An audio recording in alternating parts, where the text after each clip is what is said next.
Women's home nations gain control of autumn games. England, Scotland, Ireland and Wales have gained control of their autumn fixtures as part of World Rugby's alterations to the women's global calendar. The new WXV Global Series, which will replace the WXV competition, will run from 2026 to 2028 and feature the top 12 teams in the world.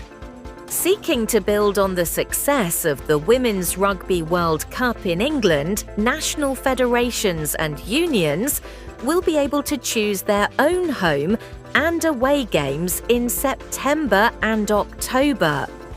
Alongside each of the home nations, Australia, Canada, France, Italy, Japan, New Zealand, South Africa and the United States qualify as the top 12 sides.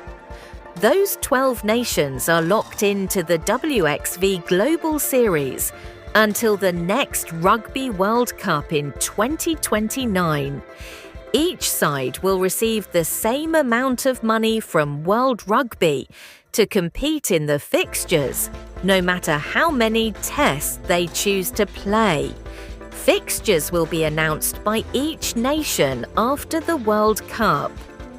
This is really important in the context of Breakaway League R360 and other competitions that are being discussed as we need to give the national federations, players and fans certainty.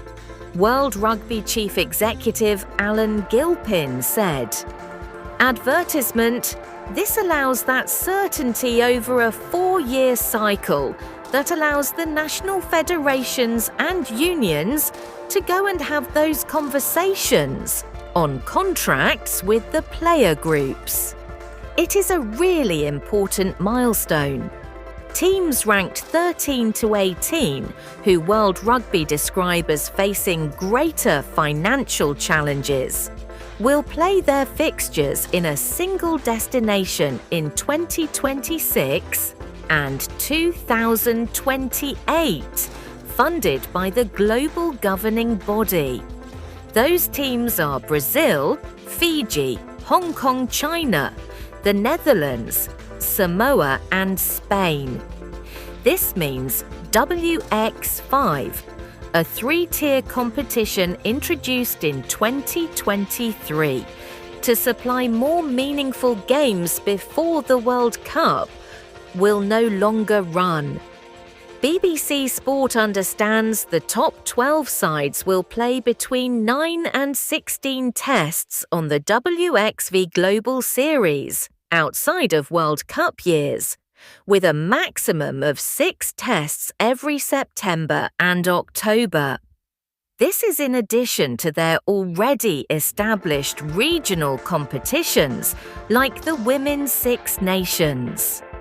The total of games will include fixtures played by home nations in 2027, when they also provide players for the first British and Irish Lions women's tour to New Zealand.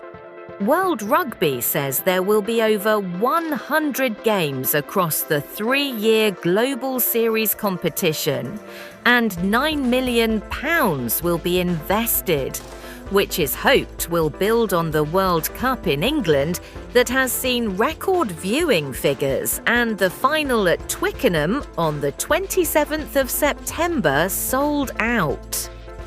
The launch of the WXV Global Series marks another landmark moment for the women's game, following what will be an era-defining Women's Rugby World Cup in England. World Rugby chairman Brett Robinson added, "It delivers on our commitment to raise standards, provide consistent and competitive fixtures, a clear international calendar that prioritises welfare, and create sustainable commercial outcomes for the women's game globally." In 2023, World Rugby announced a new men's competition starting in 2026. made up of 24 teams split into 2 divisions,